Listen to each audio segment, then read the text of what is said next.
나는 나로 살기로 했다. 글 그림 김수현.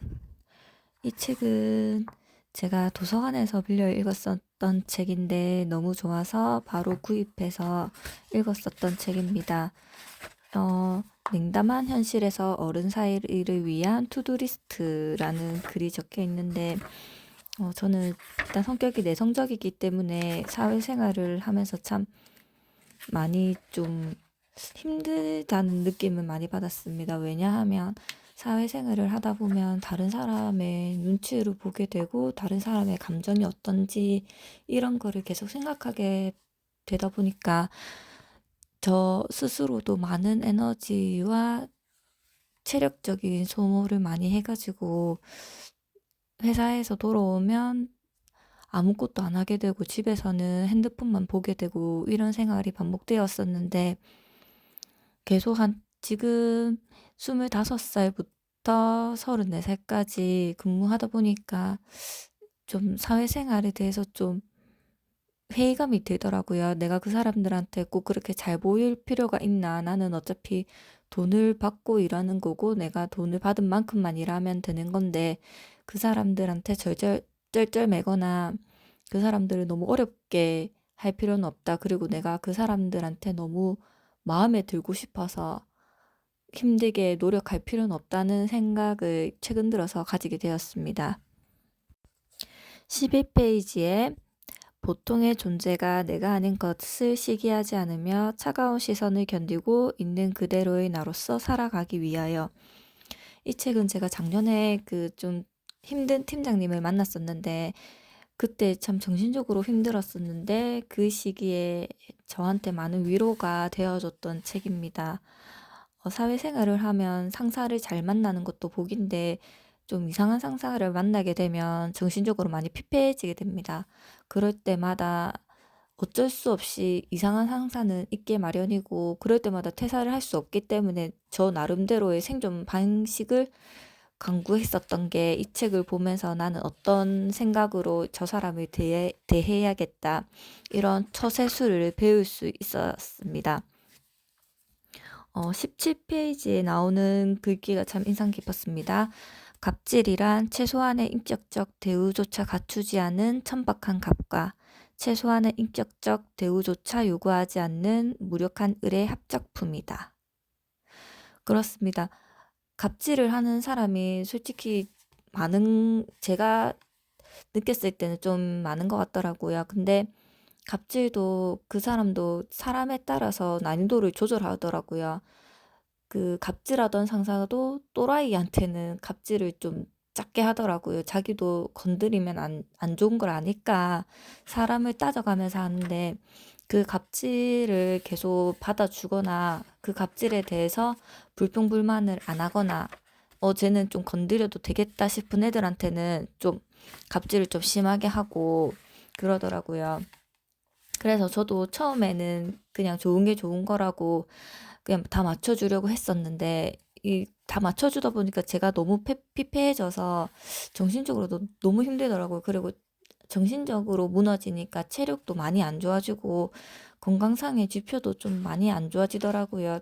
그 당뇨 전 단계일 정도로 그 몸 신체 자체도 좀 체, 신체 자체가 좀 문제가 생기는 것을 느낀 다음부터는 저 사람은 어차피 내 인생에서 지나가는 한 사람일 뿐인데 신경을 끄고 내 할 일만 하자 이렇게 좀 신경 끄기 연습을 많이 했었던 것 같습니다. 그리고 70페이지는 이런 문구가 나옵니다. 내가 아닌 모습으로 사랑을 받느니 차라리 있는 그대로의 내 모습으로 미움받겠다. 커트 코베인. 이 말은 참 좋은 말인 것 같습니다. 내가 딴 사람한테 사랑을 받기 위해서 나의 본 모습을 숨기고 그 사람한테 맞추다 보면 점점 더 나를 잃어가게 되는 것을 알 수 있습니다. 그렇기 때문에 애초에 그 사람한테 사랑받으려고 저를 바꾸지 말고 그냥 그 사람은 애초에 저랑 안 맞는 사람이라고 인정해버리고 저를 좋아하는 다른 사람을 만나거나 사귀면 되는 것이지 모든 사람한테 사랑받으려고 노력할 필요는 전혀 없다는 것을 제가 사회생활하면서 느꼈습니다. 그리고 71페이지에는 이런 글이 나옵니다. 알랜드 보통은 어른이 된다는 건 냉담한 인물들, 속물들이 지배하는 세계에서 우리의 자리를 차지하는 의미라 했다. 살아보니 세상은 동화 같지 않다.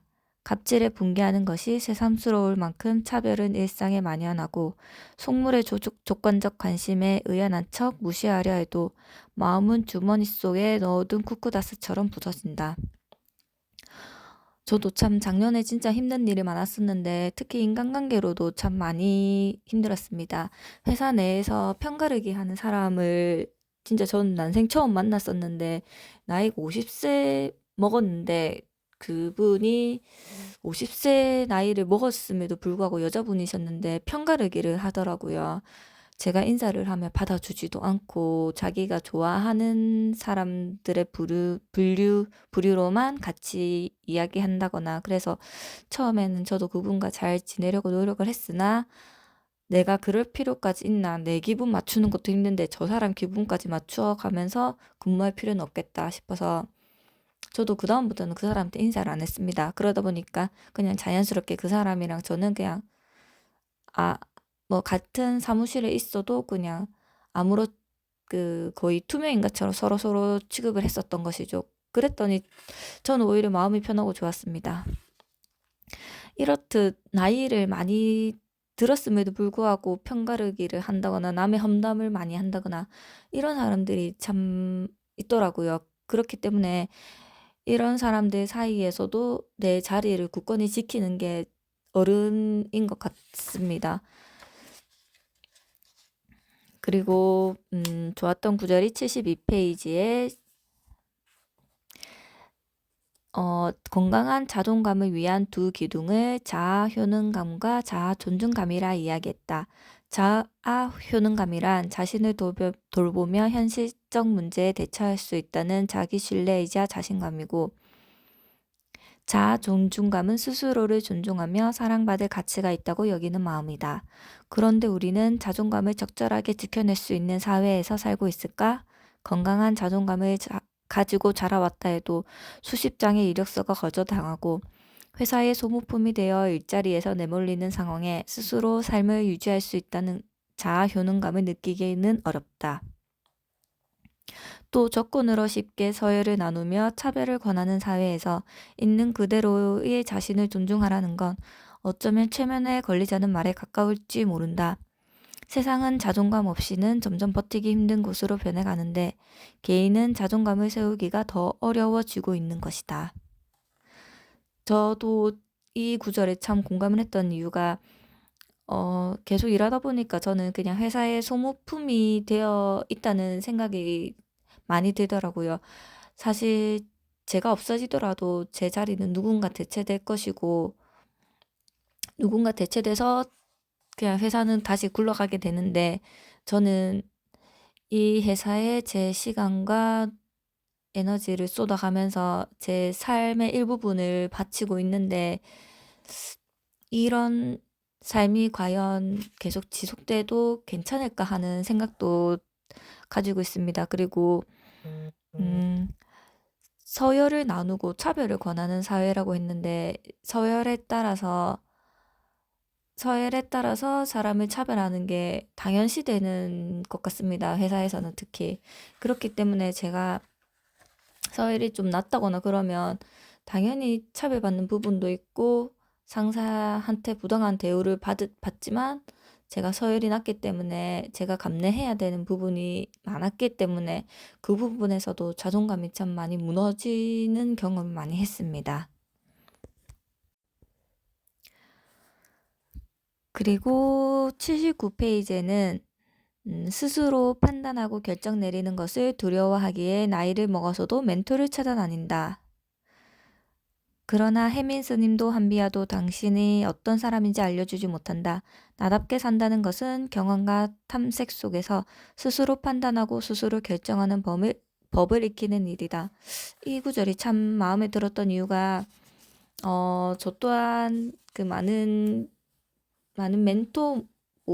멘토를 찾아다니면서 나도 나의 삶의 방향을 좀 물어보고 싶고 좀 한치 앞도 모르는 게 인생이다 보니까 너무 답답하고 그래서 뭔가 다른 것에 계속 의존하려고 했었던 것 같은데, 근데 결국에는 이 질문에 대한 답은 저 스스로 내릴 수밖에 없는 것 같더라고요.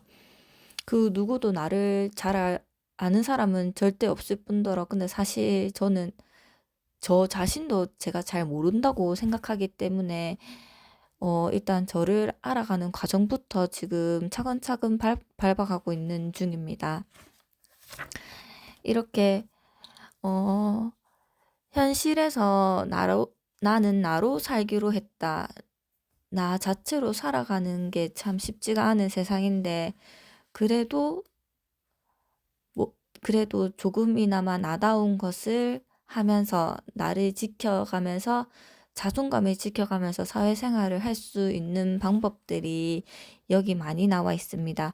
그렇기 때문에 좋은 그 구절들은 뭐 메모지에 적어가면서 한번 읽어보시고, 저는 처음에만 조금 리뷰를 했는데 뒤에도 참 좋은 부분들이 많기 때문에 한번 읽어보기를 권해드립니다.